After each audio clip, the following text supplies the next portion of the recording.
Chapter 62, Lev. The detonators are hidden in a sock in the back of his cubby. Anyone who finds them will think they're Band-Aids. He tries not to think about it. It's Blaine's job to think about it and to tell him when it's time. Today, Lev's unit of tithes are taking a nature walk to commune with creation.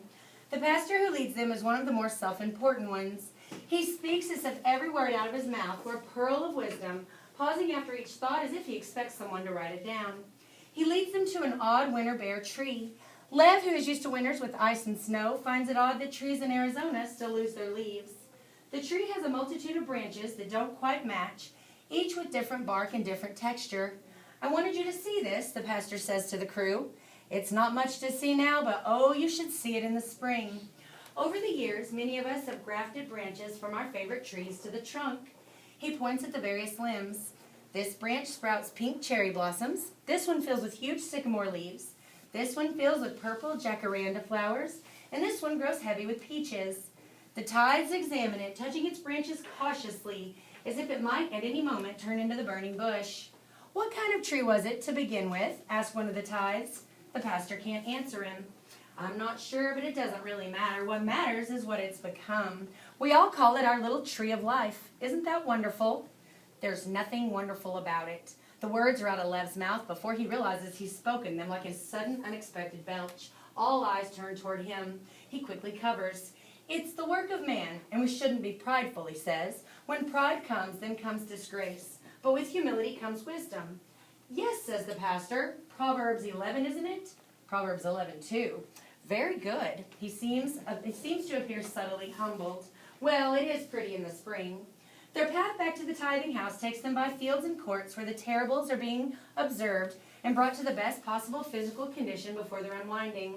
The tithes endure the occasional jeers and hisses from the terribles like martyrs.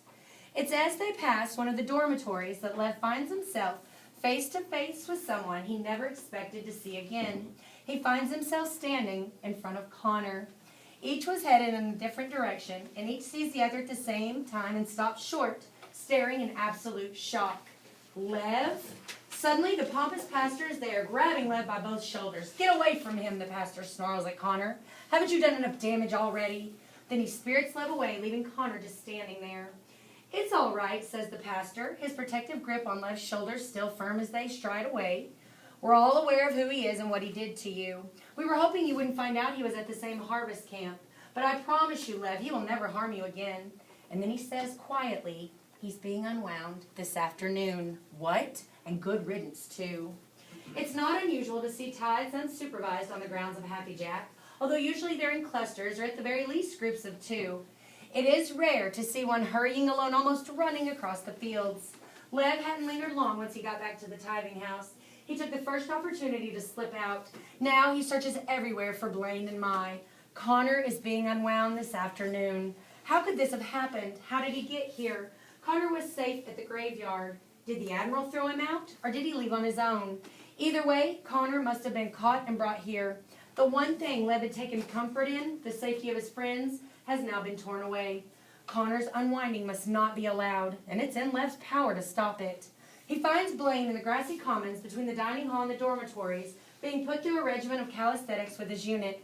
Blaine does them oddly, putting as little force into them as possible, making all his moves low impact. I need to talk to you. Blaine looks at him, surprised and furious. What, are you crazy? What are you doing here? A staffer sees him and makes a beeline toward them. After all, everyone knows tithes and terribles do not mix. It's all right, Lev tells the staffer. I know him from home. I just wanted to say goodbye. The staffer reluctantly nods his approval. All right, but make it quick. Lev pulls Blaine aside, making sure they're far enough away that nobody can hear. We're doing it today, Lev tells him. No more waiting. Hey, says Blaine, I decide when we do it, and I say not yet. The longer we wait, the longer we risk going off by accident. So, randomness works too. He wants to hit Blaine, but he knows that if he does, he'll probably leave a crater in the field 50 yards wide. So he tells Blaine the only thing he knows for sure will get him to give in. They know about us, whispers Lev. What? They don't know who it is, but they know there are clappers here.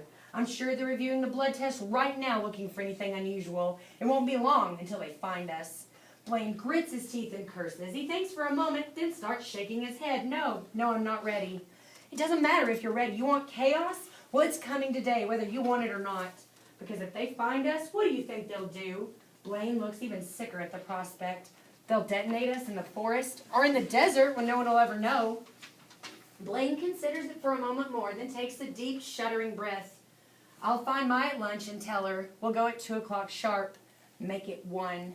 Lev rummages through his cubby, getting more and more frantic. Those socks have to be here. They have to be, but he can't find them.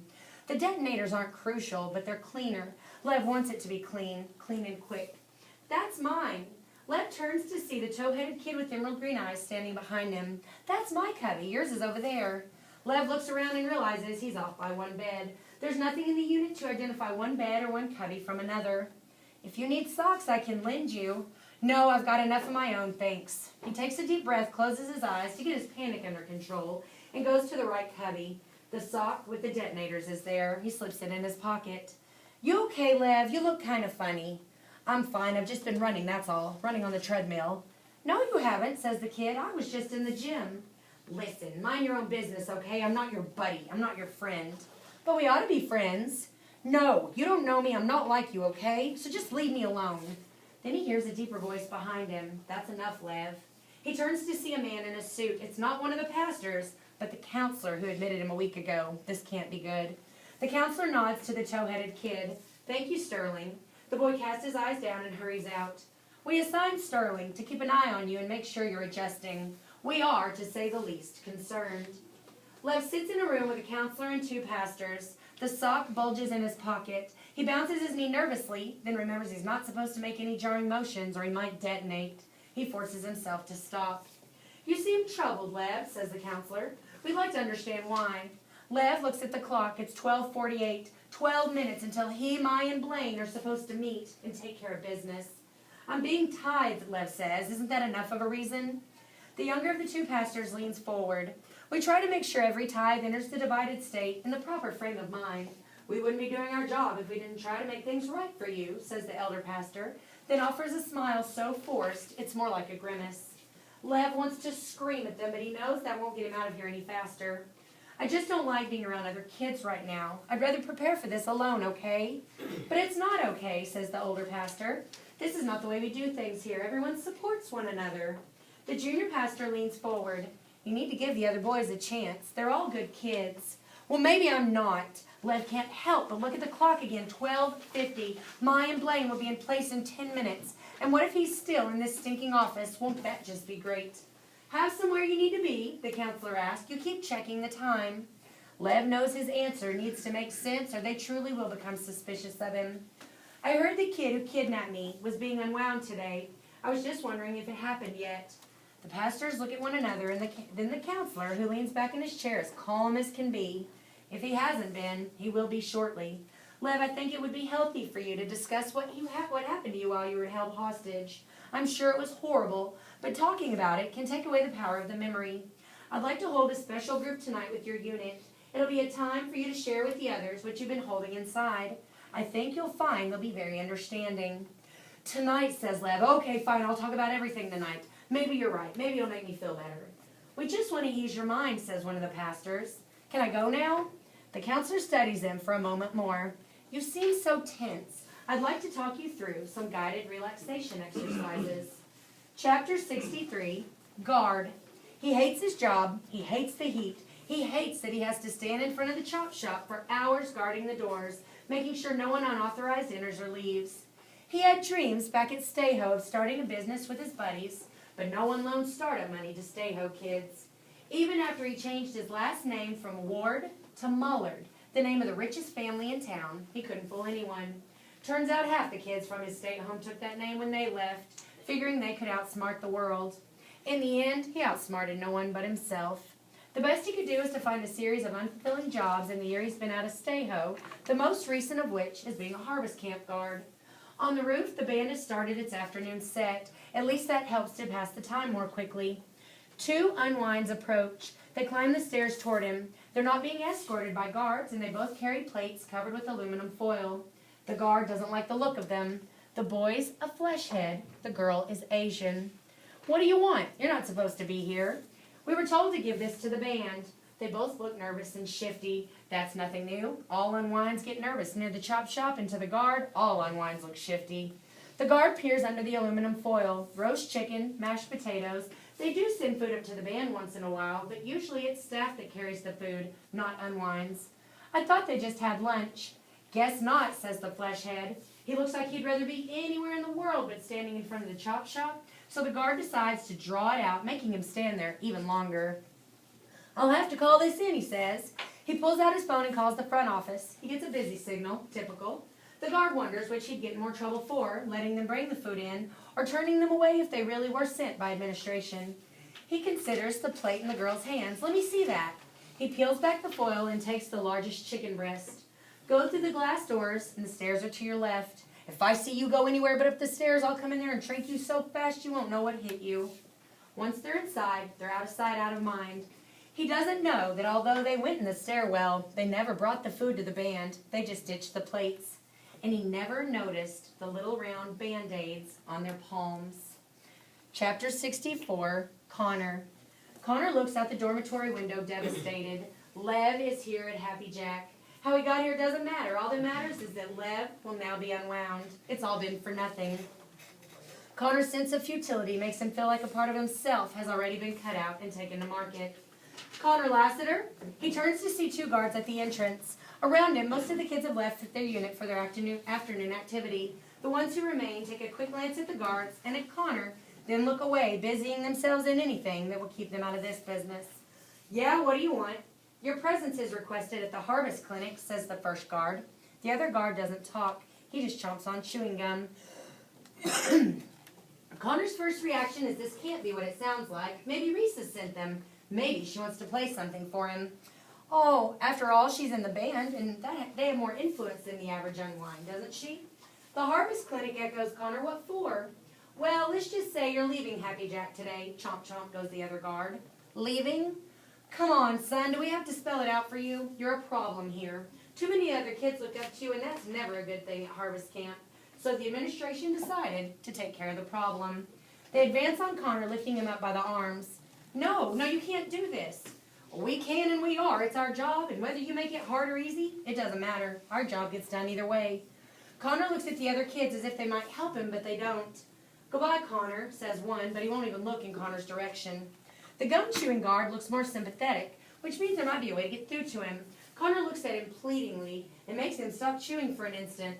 The guard thinks for a moment and says, I got a buddy looking for brown eyes on account of his girlfriend don't like the ones he's got. He's a decent guy. You could do a lot worse. What? We sometimes get dibs on parts and stuff, he says. One of the perks of the job. Anyways, all I'm saying is I can give you some peace of mind. You'll know your eyes won't go to some lowlife or nothing. The other guard snickers. Peace of mind. Good one. Okay, time to go. They pull Connor forward, and he tries to prepare himself, but how do you prepare for something like this? Maybe what they say is right. Maybe it's not dying. Maybe it's just passing into a new form of living. It could be all right, couldn't it? Couldn't it? He tries to imagine what it must be like for an inmate to be led to his execution. Do they fight it? Connor tries to imagine himself kicking and screaming his way to the chop shop, but what would be the use of that? If his time on earth as Connor Lassiter is ending, then maybe he should use the time well. He should allow himself to spend his final moments appreciating who he was. No, who he still is. He should appreciate the last breaths moving in and out of his lungs while those lungs are under his control.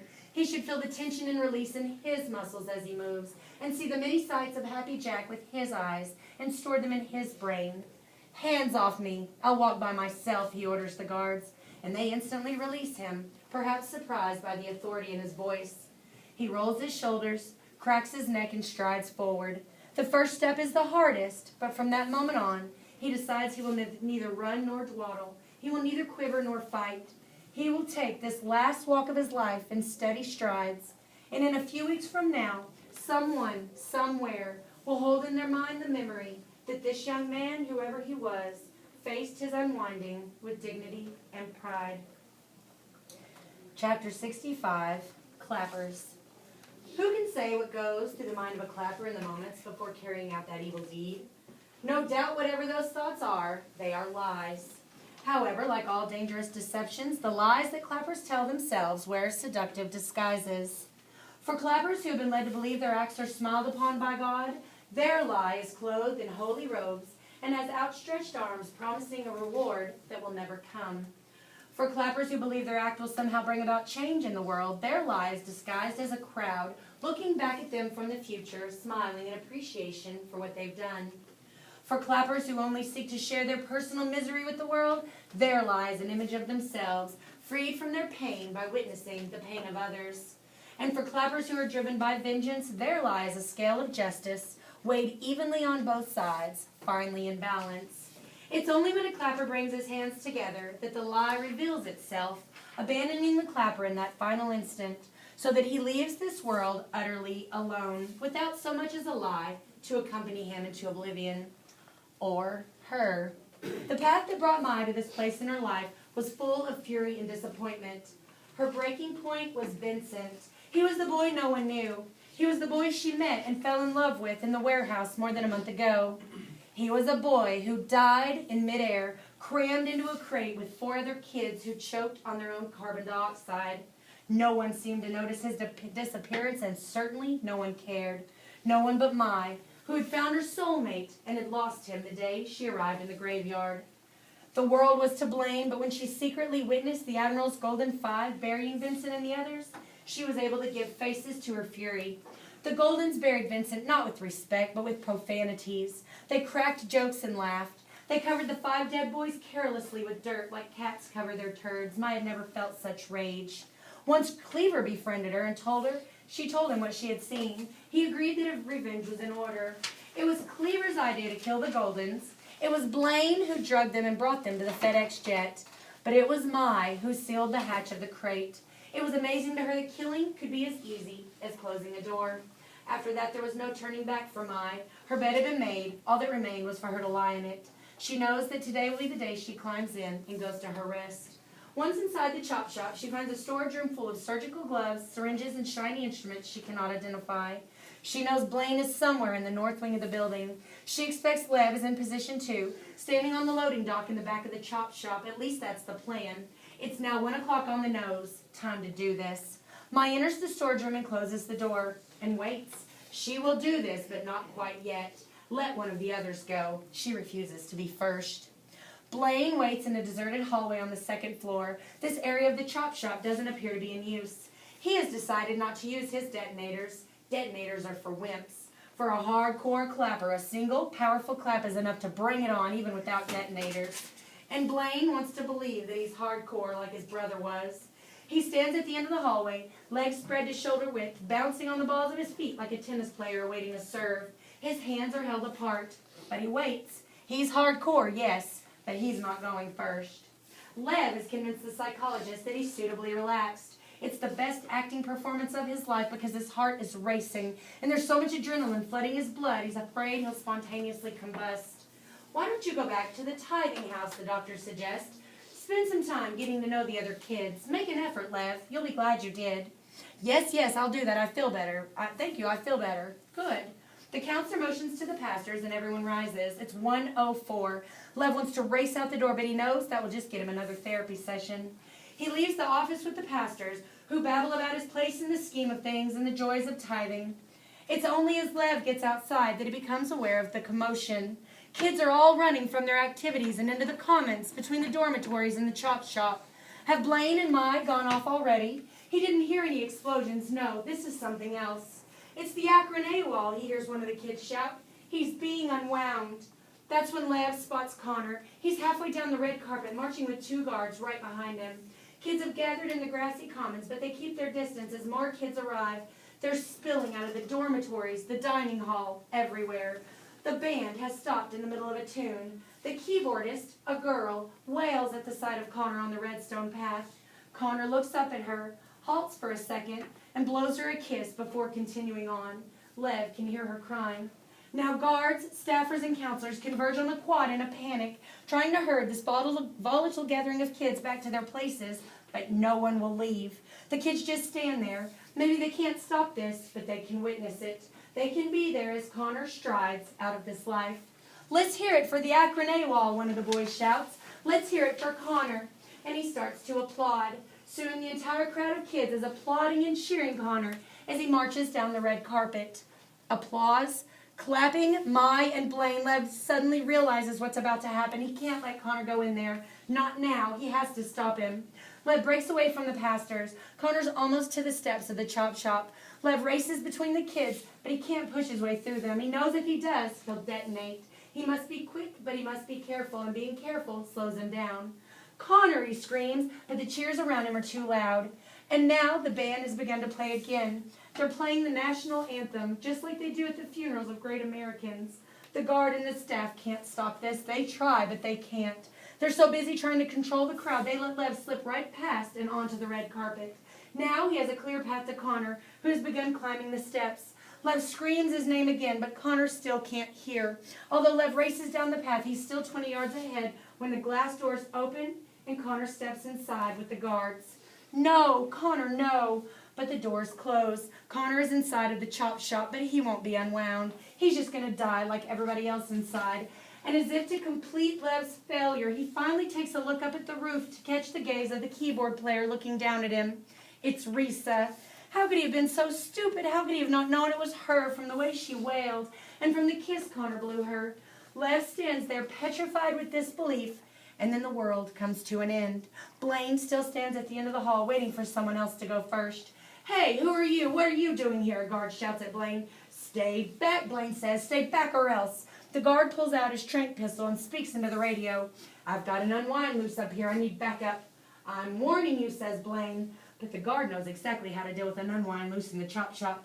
He aims his trank gun at Blaine's left eye and fires. No, but it's too late. The impact of the trank bullet is more effective than any detonator. Blaine and the guard are instantly incinerated as the 6 quarts of liquid explosive coursing through Blaine's body ignites. Mai hears the explosion. It shakes the entire storage room like an earthquake. She doesn't think about it. She can't, not anymore. She looks at the detonators on her palms. This is for Vincent. This is for her parents who signed the unwind order. This is for the whole world. She claps once, nothing. She claps twice, nothing. She claps a third time, third time's the charm. The moment Risa sees Lev standing below on the red carpet, an explosion rips through the north wing of the chop shop. She turns to see the entire wing crumble. Oh my God, we've got to get out of here, yells Dalton. But before he can make a move, a second explosion roars beneath them, sending the air vent caps shooting skyward like rockets. The roof beneath their feet cracks like thin ice and the entire roof gives way. Risa plunges with the rest of the band into the smoky abyss, and for an instant all she can think of is Connor, and how the band never got to finish playing his farewell anthem. Lev stands there as glass blows past him. He sees the band fall as the roof collapses. A howl builds inside of him, escaping his mouth, an inhumane sound born of an agony he can't describe. The world has truly ended. Now he must finish the job. Standing there before the ruined building, he pulls out the sock in his pocket. He fumbles with it as he finds the detonators. He peels the backs, revealing the adhesive, and sticks them to his palms. They look like stigmata, the nail wounds in the hands of Christ. Still wailing his agony, he holds his hands up before him, preparing to make the pain go away. He holds his hands up before him. He holds his hands up before him. He holds his hands up before him, but he cannot bring them together. He wants to, he needs to, but he can't. Make this go away. Please, somebody, make this all go away. No matter how hard he tries, no matter how much his mind wants to end this here and now, another part of him, a stronger part of him, refuses to let him clap his hands together. Now he is even a failure as a failure. God, dear God, what am I doing? What have I done? How did I get here? The crowd, which had run at the sound of the blast, has come back. They ignore Lev because there's something else they see. Look, someone shouts, look. Lev turns to see where the kid is pointing. Coming out of the ruined glass doors of the chop shop is Connor. He's stumbling. His face is a shredded, bloody mess. He's lost an eye. His right arm is crushed and mangled, but he's alive. Connor blew up the chop shop, someone yells. He blew it up and saved us all. And then a guard burst onto the scene. Get back to your dormitories, all of you now. No one moves. Didn't you hear me? Then a kid slams the guard with a right hook that practically spins his whole body around. The guard responds by pulling out his trank gun and shooting the kid in the offending arm. The kid goes to dreamland, but there are other kids, and they tear the gun out of the guard's hand, using it against him, just like Connor once had. The word that the Akron AWOL blew up the chop shop zigs like lightning through every Unwind and Happy Jack, and in seconds, disobedience erupts into a full-scale revolt. Every terrible is now a terror. The guards fire, but there are simply too many kids and not enough trank bullets. For every kid that goes down, there's another kid that doesn't. The guards are quickly overwhelmed, and once they are, the mob starts storming the front gate. Connor has no understanding of this event. All he knows is he was led into a building and something happened. And now he's not in the building anymore. His face is wrong. It hurts bad. He can't move his arm. The ground feels strange beneath his feet. His lungs hurt. He coughs and they hurt more. He's stumbling down steps now. There are kids here, lots of kids, unwinds. That's right, he's an unwind. They're all unwinds, but the meaning of that is slipping from him fast. The kids are running. They're fighting. Then Connor's legs give out, and suddenly he's on the ground, looking up at the sun. He wants to sleep. He knows this isn't a good place, but he wants to anyway. He feels wet. He feels sticky. Is his nose running? Then there's an angel hovering above him, all in white. Don't move, the angel says. Connor recognizes the voice. Hi, Lev. How are things? Shh, my arm hurts, Connor says lazily. Did you bite me again? Then Lev does something funny. He takes off his shirt and tears his shirt in half and presses half the torn shirt to Connor's face. That makes his face hurt more. He groans. Then Lev takes the other half of his shirt and ties it around Connor's arm. He ties it tight. That hurts too. Hey, what? Don't try to talk. Just relax. There are others around him now. He doesn't know who. A kid holding a trank pistol looks at Lev, and Lev nods. Then the kid kneels down next to Connor. This is going to hurt a little, says the kid with the trank gun, but I think you need it. He aims uncertainly at various parts of Connor's body, then settles on Connor's hip. Connor hears a gunshot, feels a sharp pain in his hip, and his vision begins to darken as he sees Lev hurrying shirtless toward a building that's pouring black smoke. Weird, says Connor. Then his mind goes to a quiet place where none of this matters.